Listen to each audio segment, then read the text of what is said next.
السلام علیکم ویورز، میں ہوں شاکر سولنگی۔ ویورز، آج جسٹس قاضی فائز عیسیٰ جو سپریم کورٹ کے سینئر موسٹ جج ہیں، انہوں نے آئین کی گولڈن جوبلی کی تقریب سے انہوں نے تقریب میں گفتگو کی ہے، سوالات کے جوابات دیے ہیں، بہت دھواں دھار قسم کی کھل کر باتیں کی ہیں اور بہت بڑا چیلنج بھی دیا ہے کہ چیف جسٹس کا جو از خود نوٹس لینے کا اختیار ہے، یہ مجھے آئین کے کسی بھی آرٹیکل یا کسی بھی شق میں مجھے دکھایا جائے۔ یہ چیف جسٹس کا اختیار نہیں بلکہ یہ سپریم کورٹ کا اختیار ہے۔ اور یہ بھی کہا ہے کہ اگر کوئی کہتا ہے، میرے دوست جو ساتھی ہیں وہ کہتے ہیں چیف جسٹس کا اختیار ہے، میں کہتا ہوں سپریم کورٹ کا اختیار ہے، تو پھر میں چیلنج کرتا ہوں کہ مجھے دکھائی جائے وہ شق جہاں پہ چیف جسٹس کا اختیار لکھا ہو، تو پھر میں مان لوں گا، میری درستگی بھی ہو جائے گی اور میں ان کو فالو کروں گا اور ان کی بات سے سہمت ہوں گا۔ تو اس کے علاوہ بھی پاکستان کیسے ٹوٹا، جسٹس منیر فیڈرل شریعت کورٹ کے جو ہیں ان پر الزام لگایا ہے کہ ان کے غلط فیصلے کی وجہ سے جو ہے پاکستان ٹوٹا۔ پرویز مشرف، ضیاء الحق، یحییٰ خان، شہید بھٹو، ذوالفقار علی بھٹو، بی بی شہید، نواز شریف اور ان کی حکومتیں کیسے ختم کی گئیں۔ آئین کے حوالے سے انہوں نے کہا ہے کہ جی بھائی، آئین صرف عوام کے لیے نہیں ہے، یہ ججوں کے لیے بھی ہے، جس طرح ججوں کے لیے اس طرح عوام کے لیے بھی ہے، آئین سب کے لیے ہے۔ ہم نے 7 مرتبہ غلطیاں کی ہیں اور آئین جو ہے بار بار غلطیاں ہم دہرا رہے ہیں، اور آئین کا حوصلہ ہے کہ آئین اپنی جگہ پر کھڑا ہے، تو ہمیں بھی حوصلے سے کام لینا چاہیے۔ قاضی فائز عیسیٰ کی میں آپ کو جو اس کے خلاصہ ہے وہ چیزیں ہائی لائٹس جو ہیں وہ آپ کے ساتھ شیئر کر دیتا ہوں۔ ایک تو قاضی فائز عیسیٰ نے کہا ہے کہ جی 1973 کا آئین صرف سپریم کورٹ کے لیے نہیں، اس میں سب کے حقوق ہیں۔ اس وقت آئین کو اس طرح پیش نہیں کیا جا رہا جس طرح کا وہ مستحق ہے۔ آئین صرف سیاستدانوں، چند افراد، پارلیمان یا عدلیہ کے لیے نہیں بلکہ عوام کے لیے بھی ہے۔ پاکستان بننا مشکل کام تھا، وہ تو 1947 میں ہو گیا، مگر لوگوں کو آئین دینے والا کام بر وقت نہیں ہوا تھا۔ 1956 کے دستور ساز اسمبلی کے تحت الیکشن نہیں ہوا۔ 1958 میں ایک شخص نے اپنے آپ کو عقل کل سمجھ کر ماشاء اللہ لگا دیا۔ 1962 میں اس شخص نے اپنا آئین بنا لیا۔ 1965 میں اسی آئین کے تحت الیکشن ہوئے۔ پوری طاقت کے باوجود حالات اس شخص سے نہ سنبھلے، پھر ایک اور ڈکٹیٹر کے حوالے کیے، یعنی یحییٰ خان نے ایوب خان کے یہ بات کر رہے ہیں۔ 1971 میں ملک ٹوٹا، اس کا بیج بویا گیا جسٹس منیر کی شریعت کورٹ نے، فیڈرل شریعت کورٹ جو ہے اس نے بیج بویا ملک ٹوٹنے کا، توڑنے کا، اور یہ ملک اچانک نہیں ٹوٹا، پلاننگ کے ساتھ بیج بویا گیا پراپر کے ملک ٹوٹے۔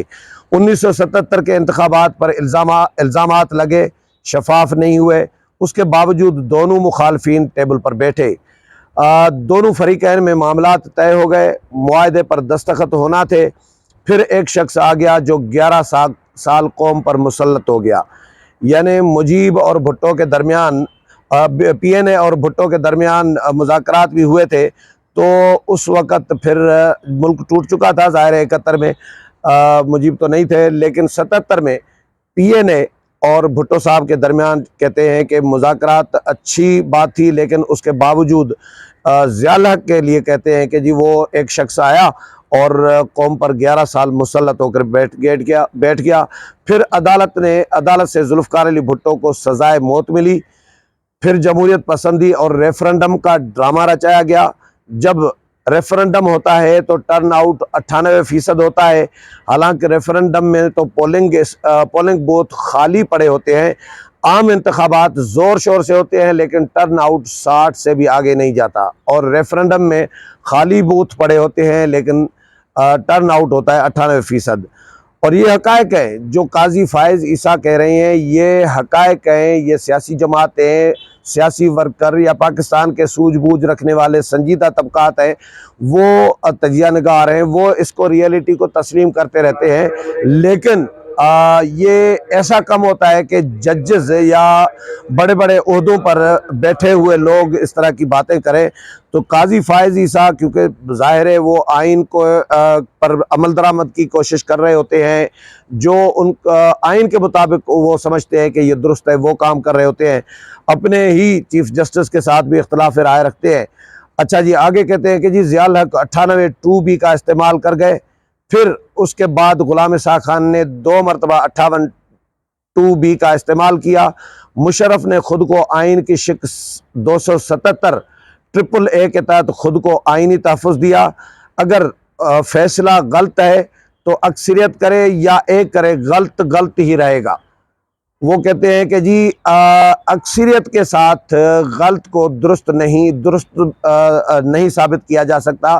اگر اکثریت غلط فیصلہ کرتی ہے تو وہ غلط ہی رہے گا، وہ درست نہیں ہو سکتا، غلط ہوتا ہے. آج اگر جسٹس منیر کے فیصلے پر ریفرنڈم کرائیں تو شاید ہی کوئی حمایت کرے. تاریخ پکار رہی ہے کہ ماضی سے سبق سیکھو. تاریخ کتنا سکھائے گی؟ 7 مرتبہ تو ہمیں سبق دے چکی ہے، 7 مرتبہ تاریخ سبق دے چکی ہے، ہم نہیں سیکھ رہے تو اور کتنا سکھائے گی؟ آئین پر کئی حملے ہوئے، کئی وار ہوئے، لیکن آئین پھر بھی کھڑا ہے اور ہمیں بھی کھڑا ہونا چاہیے. آئین کو حوصلہ ہے، آئین حوصلہ دکھا رہا ہے، ہمیں بھی حوصلہ دکھانا چاہیے. الیکشن میں شفافیت کے لیے نگران حکومت کا تصور دیا گیا. انصاف اور حقوق کے حصول کے لیے عدالت ہی ہے. ہر چیز کو اپنی جگہ پر ہونا چاہیے. ظالم کہتا ہے کہ میری مرضی چلے گی، آئین کہتا ہے کہ عوام کی مرضی ہونی چاہیے، عوام کی مرضی چلے گی. قاضی فائز کہتے ہیں کہ جی آئین کا آرٹیکل 184(3) سپریم کورٹ کو اختیار دیتا ہے، یعنی سو موٹو کا اختیار قاضی فائز عیسیٰ کہتے ہیں از خود نوٹس کا اختیار یہ آئین سپریم کورٹ کو دیتا ہے. یہ شق مظلوموں کے لیے، مزدوروں کے لیے رکھی گئی تھی. بچوں کی جبری مشقت اور خواتین کو تعلیم سے دور رکھنے سے متعلق رکھی گئی تھی. ایسے افراد جن کی وکیل تک رسائی نہیں ہے، عدالت تو دور کی بات ہے، وکیل تک رسائی نہیں ہے، ان کے لیے آرٹیکل 184(3) کی شق رکھی گئی تھی. مگر پاکستان میں اس کا بے تحاشا استعمال کیا گیا. از خود نوٹس کی شق کے استعمال کے حوالے سے پھونک کر قدم رکھنا چاہیے. اس میں اپیل کا حق نہیں ہے. از خود میں کہتا ہوں، قاضی صاحب کہتے ہیں کہ میں کہتا ہوں کہ از خود نوٹس کا اختیار سپریم کورٹ کا ہے. میرے ساتھی کہتے ہیں کہ یہ چیف جسٹس کا اختیار ہے. کہیں نہیں لکھا آئین میں کہ یہ چیف جسٹس کا یا کسی سینئر جج کا اختیار ہے. اگر لکھا ہے کہیں تو مجھے وہ شق دکھائی جائے، میری اصلاح ہو جائے گی، میری درستگی ہو جائے گی اور میں آپ کے موقف کا حامی ہو جاؤں گا. یہ بھی چیلنج دیا. یہ انڈائریکٹلی اپنے ہی جو ساتھی ججز ہیں ان کو قاضی فائز عیسیٰ نے چیلنج دیا ہے. اچھا جی، آگے کہتے ہیں کہ جی آئین وفاق کو ترجیح دے رہا ہے. سب سے بری چیز تکبر اور انا ہے. جب آپ کسی عہدے پر بیٹھے ہیں تو انا نہیں ہونی چاہیے. اختلافات سے انا کا کوئی تعلق نہیں ہے.